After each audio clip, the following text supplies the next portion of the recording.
नमस्कार। आप सुन रहे हैं बोलती किताबें। आज आप सुनेंगे प्रेमचंद की एक बहुत ही बेहतरीन रचना जिसका शीर्षक है शूद्रा।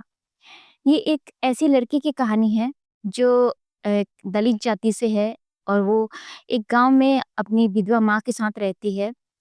एक बार एक गाँव में एक अजनबी आता है और उससे उसकी शादी हो जाती है। फिर वो उसे छोड़कर चले जाता है और फिर एक साधु आता है और उससे ये कहता है कि उसके पति ने उसे भेजा है उसे ले जाने के लिए, कलकत्ता ले जाने के लिए। और उसके साथ वो कलकत्ते चली जाती है। फिर वहाँ से वो एक विदेश यात्रा पर निकलती है। फिर वो अपने पति से मिल पाती है या नहीं मिल पाती है, और मिलती भी है तो किस अवस्था में मिलती है, किस जगह मिलती है, आगे जहाज में उसकी किससे किससे मुलाकात होती है, कहानी में क्या मोड़ आता है।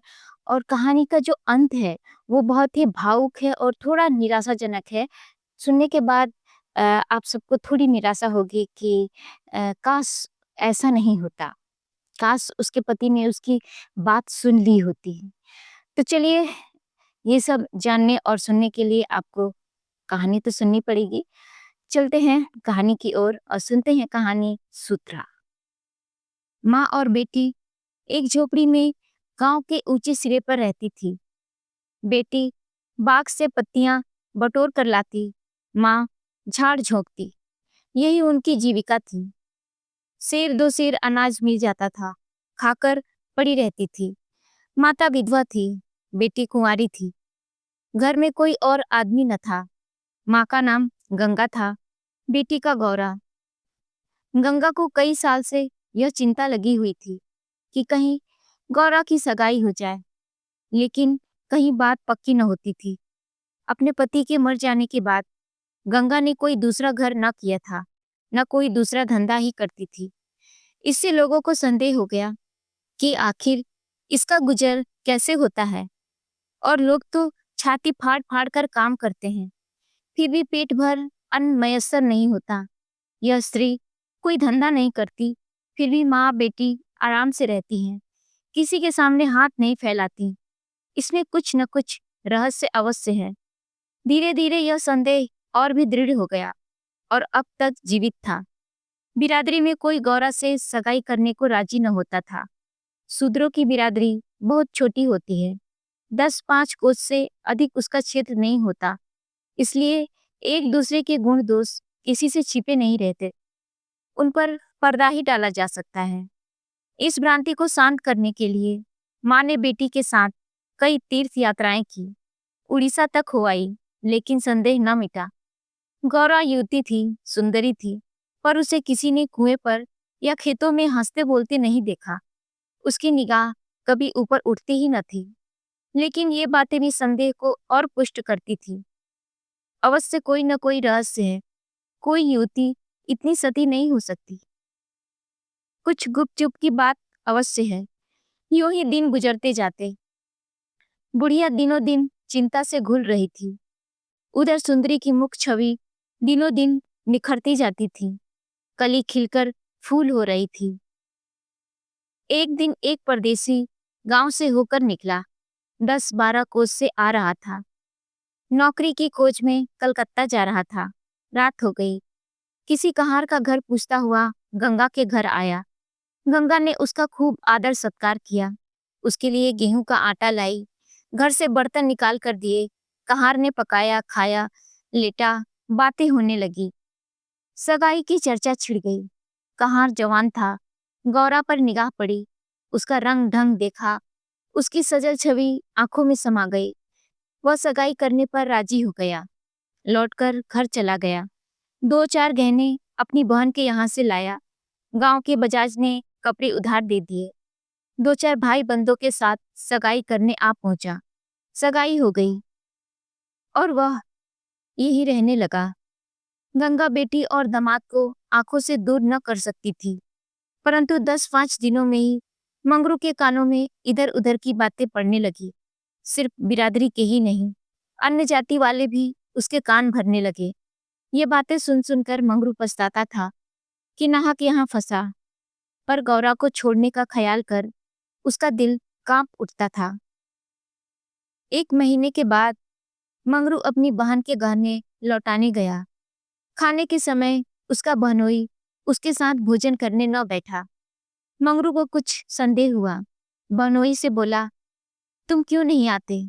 बहनोई ने कहा, तुम खा लो, फिर खा लूंगा। मंगरू, बात क्या है? तुम खाने के लिए क्यों नहीं आते? बहनोई, जब तक पंचायत न होगी मैं तुम्हारे साथ कैसे खा सकता हूँ? तुम्हारे लिए बिरादरी भी छोड़ दूंगा।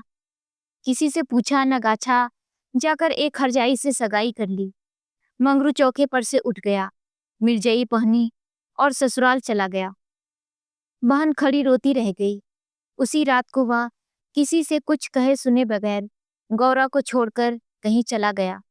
गौरा नींद में मग्न थी। उसे क्या खबर थी कि वह रत्न जो मैंने इतनी तपस्या के बाद पाया है, मुझे सदा के लिए छोड़कर जा रहा है। कई साल बीत गए, मंगरू का कुछ पता न चला। कोई पत्र तक न आया, पर गौरा बहुत प्रसन्न थी। वह मांग में सिंदूर डालती, रंग बिरंगे कपड़े पहनती और अधरों पर मिस्सी के धड़े जमाती। मंगरू भजनों की एक पुरानी किताब छोड़ गया था, उसे पढ़ती और गाती। मंगरू ने उसे हिंदी सिखा दी थी। टटोल टटोल कर भजन पढ़ लेती थी। पहले वह अकेली बैठी रहती, गांव की और स्त्रियों के साथ बोलते चालते उसे शर्म आती थी। उसके पास वह वस्तु न थी जिस पर दूसरी स्त्रियां गर्व करती थीं। सभी अपने अपने पति की चर्चा करती। गौरा का पति कहाँ था? वह किसकी बातें करती? अब उसका भी पति था। अब वह अन्य स्त्रियों के साथ इस विषय पर बातचीत करने की अधिकारिणी थी। वह भी मंगरू की चर्चा करती। मंगरू कितना स्नेहशील है, कितना सज्जन, कितना वीर। पति चर्चा से उसे कभी तृप्ति ही न होती थी। स्त्रियां, मंगरू तुम्हें छोड़कर क्यों चले गए? गौरा, क्या करते? मर्द कभी ससुराल में पड़ा रहता है? देश परदेश में निकलकर 4 पैसे कमाना ही तो मर्दों का काम है। नहीं तो मान मर्यादा का निर्वाह कैसे हो? जब कोई पूछता, चिट्ठी पत्री क्यों नहीं भेजते, तो वह हंसकर कहती, अपना पता ठिकाना बताने में डरते हैं। जानते हैं ना, गौरा आकर सिर पर सवार हो जाएगी। सच कहती हूँ, उनका पता ठिकाना मालूम हो जाए तो यहाँ मुझे एक दिन भी न रहा जाए। वह बहुत अच्छा करते हैं कि मेरे पास चिट्ठी पत्री नहीं भेजते। बेचारे परदेश में कहाँ घर गृहस्थी संभालते फिरेंगे। एक दिन किसी सहेली ने कहा, हम न मानेंगे, तेरा जरूर मंगरू से झगड़ा हो गया है, नहीं तो बिना कुछ कहे सुने क्यों चले जाते। गौरा ने हंसकर कहा, बहन, अपने देवता से भी कोई झगड़ा करता है? वे मेरे मालिक हैं, भला मैं उनसे झगड़ा करूंगी? जिस दिन झगड़े की नौबत आएगी, डूब मरूंगी। मुझसे कहकर जा पाते तो मैं उनके पैरों से लिपट न जाती। एक दिन कलकत्ता से एक आदमी गंगा के घर पर ठहरा। पास के ही गांव में अपना घर बताया। कलकत्ता में वह मंगरू के ही पड़ोस में रहता था। मंगरू ने उसे गौरा को अपने साथ लाने को कहा था। 2 साड़ियां और राह खर्च के लिए रुपए भी भेजे थे। गौरा फूलों न समाई, बूढ़े ब्राह्मण के साथ चलने को तैयार हो गई। चलते वक्त वह गांव की सब औरतों से गले मिली। गंगा उसे स्टेशन तक पहुंचाने गई। सब कहते थे, बेचारी लड़की के भाग जाग गए, नहीं तो यहाँ कुड़ कुड़ कर मर जाती। रास्ते भर गौरा सोचती, न जाने वे कैसे हो गए होंगे। अब तो मुझे अच्छी तरह निकल आई होंगी। परदेश में आदमी सुख से रहता है, देह भर आई होगी, बाबू साहब हो गए होंगे। पहले 2-3 दिन तो उनसे बोलूंगी नहीं, फिर पूछूंगी, तुम मुझे छोड़कर क्यों चले गए? अगर किसी ने मेरे बारे में कुछ बुरा भला कहा ही था, तो तुमने उसका विश्वास क्यों कर लिया? तुम अपनी आंखों से न देखकर दूसरों के कहने पर क्यों गए? मैं भली हूँ या बुरी हूँ तो तुम्हारी। तुमने मुझे इतने दिनों रुलाया क्यों? तुम्हारे बारे में अगर इसी तरह कोई मुझसे कहता, तो क्या मैं तुमको छोड़ देती? जब तुमने मेरी बांह पकड़ ली, तो तुम मेरे हो गए, फिर तुम में लाख ऐब हो मेरी बला से, चाहे तुम तुर्क ही क्यों न जाओ, मैं तुम्हें छोड़ नहीं सकती। तुम क्यों मुझे छोड़कर भागे? क्या समझते थे भागना सहज है? आखिर झक मारकर बुलाया कि नहीं? कैसे न बुलाते? मैंने तो तुम्हारे ऊपर दया की कि चली आई, नहीं तो कह देती कि मैं ऐसे निर्दयी के पास नहीं जाती, तो तुम आप दौड़े आते। तब करने से देवता भी मिल जाते हैं, आकर सामने खड़े हो जाते हैं, तुम कैसे ना आते? वह बार बार उद्विग्न होकर बूढ़े ब्राह्मण से पूछती, अब कितनी दूर है? धरती के छोर पर रहते हैं क्या? और भी कितनी ही बातें वह पूछना चाहती थी, लेकिन संकोचवश कुछ पूछ न सकती थी। मन ही मन अनुमान करके अपने आप को संतुष्ट कर लेती थी। उनका बड़ा सा मकान होगा, शहर में लोग पक्के घरों में रहते हैं। जब उनका साहब इतना मानता है तो नौकर भी होगा, मैं नौकर को भगा दूंगी। मैं दिन भर पड़े पड़े क्या किया करूंगी? उसी बीच बीच में घर की याद भी आ जाती थी। बेचारी अम्मा रोती होगी, अब उन्हें घर का सारा काम आप ही करना पड़ेगा। न जाने बकरियों को चराने ले जाती हैं या नहीं। बेचारी दिन भर मैं करती होंगी। मैं अपनी बकरियों के लिए महीने महीने रुपए भेजूंगी। जब कलकत्ता से लौटूंगी तब सबके लिए साड़ियाँ लाऊंगी। तब मैं इस तरह थोड़ी लौटूंगी। मेरे साथ बहुत सा असबाब होगा, सबके लिए कोई न कोई सौगात लाऊंगी। तब तक तो बहुत सी बकरियां हो जाएंगी। यही सुख स्वप्न देखते देखते गौरा ने सारा रास्ता काट लिया। पगली क्या जानती थी कि मेरे मन कुछ और है, कर्ता के मन कुछ और। क्या जानती थी कि बूढ़े ब्राह्मण के भेष में पिशाच भी होते हैं। वो मन की मिठाई खाने में मग्न थी। तीसरे दिन गाड़ी कलकत्ता पहुंची। गौरा की छाती धड़ धड़ करने लगी। वह यहीं कहीं खड़े होंगे, अब आते ही होंगे। यह सोचकर उसने घूंघट निकाल लिया और संभल कर बैठी, मगर मंगरू वहां न दिखाई दिया। बूढ़ा ब्राह्मण बोला, मंगरू तो यहाँ नहीं दिखाई देता। मैं चारों ओर छान आया, शायद किसी काम में लग गया होगा, आने की छुट्टी न मिली होगी। मालूम भी तो न था कि हम लोग किस गाड़ी से आ रहे हैं। उनकी राह क्यों देखें, चलो डेरे पर चलें। दोनों गाड़ी पर बैठकर चले। गौरा कभी तांगे में सवार न हुई थी। उसे गर्व हो रहा था कि कितने ही बाबू लोग पैदल जा रहे हैं, मैं तांगे पर बैठी हूँ। एक क्षण में गाड़ी मंगरू के डेरे पर पहुंच गई। एक विशाल भवन था, अहाता साफ सुथरा। साइबान में फूलों के गमले रखे हुए थे। ऊपर चढ़ने लगी, विस्मय, आनंद और आशा से। उसे अपनी सुधि न थी। सीढ़ियों पर चढ़ते चढ़ते पैर दुखने लगे।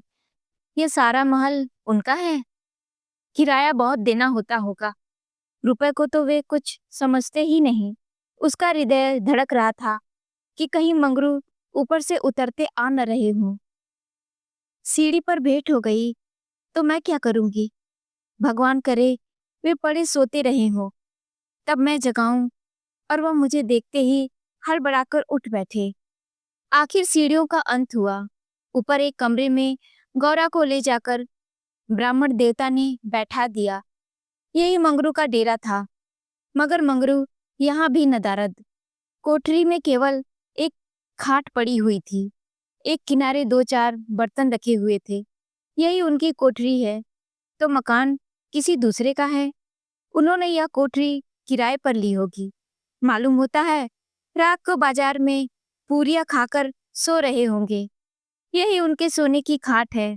एक किनारे घड़ा रखा हुआ था। गौरा का प्यास के मारे तालू सूख रहा था।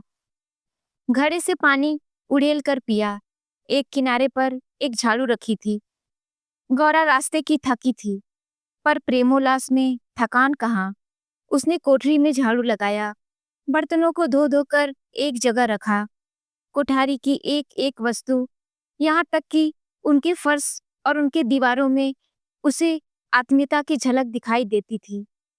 उस घर में भी जहाँ उसे अपने जीवन के 25 वर्ष काटे थे, उसे अधिकार का ऐसा गौरव मुक्त आनंद न प्राप्त हुआ था। मगर उस कोठारी में बैठे बैठे उसे संध्या हो गई, मगर मंगरू का कहीं पता नहीं। अब छुट्टी मिली होगी, सांझ को सब जगह छुट्टी होती है, अब वे आ रहे होंगे। मगर बूढ़े बाबा ने उनसे कह तो दिया ही होगा, वे क्या अपने साहब से थोड़ी देर की छुट्टी न ले सकते थे? कोई बात होगी, तभी तो नहीं आए। अंधेरा हो गया, कोठारी में दीपक न था। गौरा द्वार पर खड़ी पति की बाट देख रही थी। जाने पर बहुत से आदमियों के चढ़ने उतरने की आहट मिलती थी।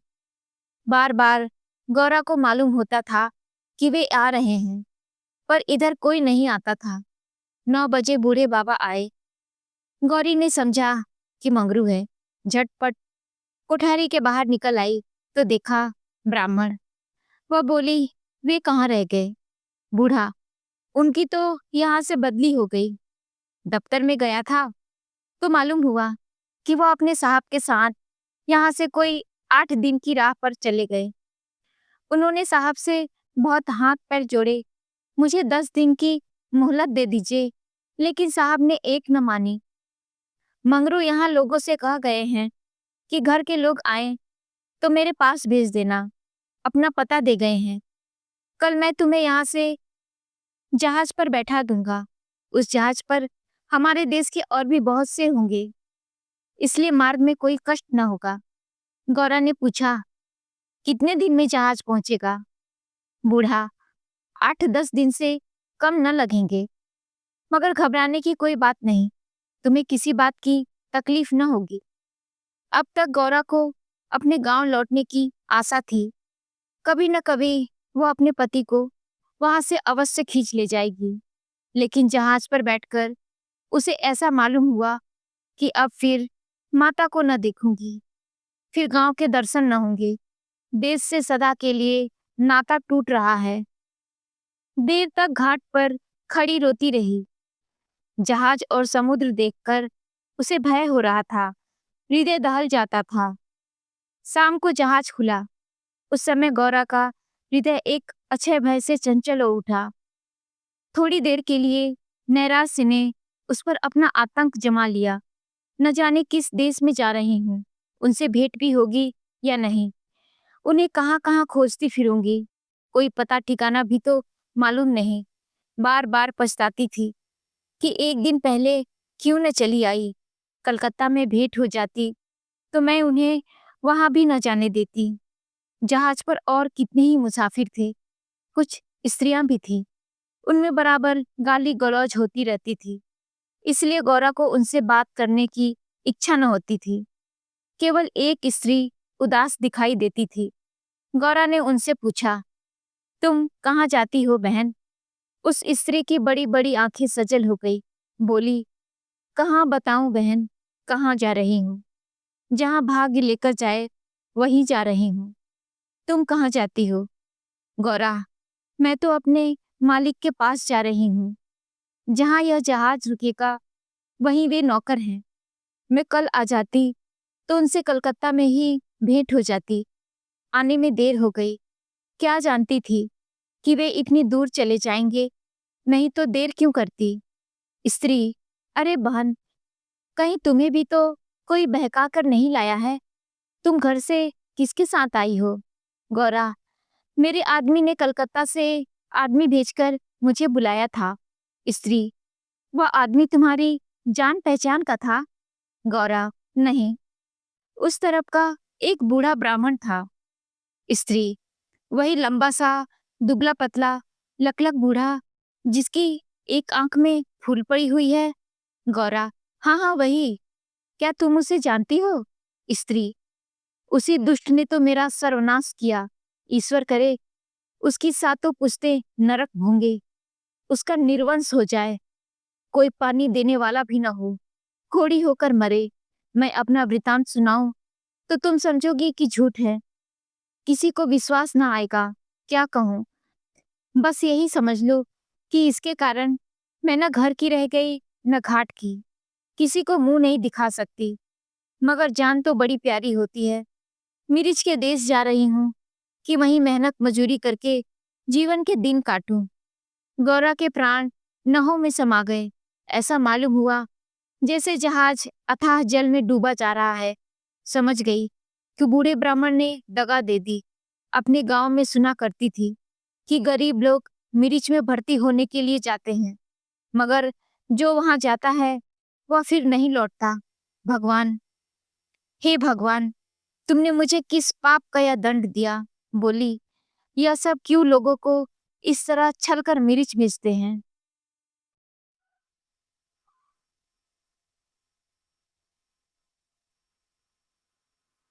स्त्री, रुपए के लोभ से और किस लिए? सुनती हूँ इन सभी को कुछ रुपए मिलते हैं। गौरा, मजूरी? गौरा सोचने लगी, अब क्या करूं? यह आशा नौका जिस पर बैठी हुई वह चली जा रही थी, टूट गई थी, और अब समुद्र की लहरों के सिवा उसकी रक्षा करने वाला कोई न था। जिस आधार पर उसने अपना जीवन भवन बनाया था वह जलमग्न हो गया। अब उसके लिए जल के सिवा और कहाँ आश्रय है? उसकी अपनी माता की, अपने घर की, अपने गांव की, अपनी सहेलियों की याद आती और ऐसी घोर मर्म वेदना होने लगी मानो कोई सर्प अंतस्थल में बैठा हुआ बार बार डस रहा हो। हे भगवान, अगर मुझे यही यातना देनी थी तो तुमने जन्म ही क्यों दिया था? तुमने दुखिया पर तुम्हें दुखिया पर दया नहीं आती? जो पिसे हुए हैं उन्हीं को पीसते हो। करुण स्वर में बोली, तो अब क्या करना होगा बहन? स्त्री, यह तो वहां पहुंचकर मालूम होगा। अगर मजूरी ही करनी पड़ी तो कोई बात नहीं, लेकिन अगर किसी ने कुदृष्टि से देखा तो मैंने निश्चय कर लिया है कि या तो उसी के प्राण ले लूंगी या अपने प्राण दे दूंगी। यह कहते कहते उसे अपना वृतांत सुनाने की वह उत्कट इच्छा हुई जो दुखियों को हुआ करती है। वह बोली, मैं बड़े घर की बेटी और उससे भी बड़े घर की बहू हूँ, पर अभागिन।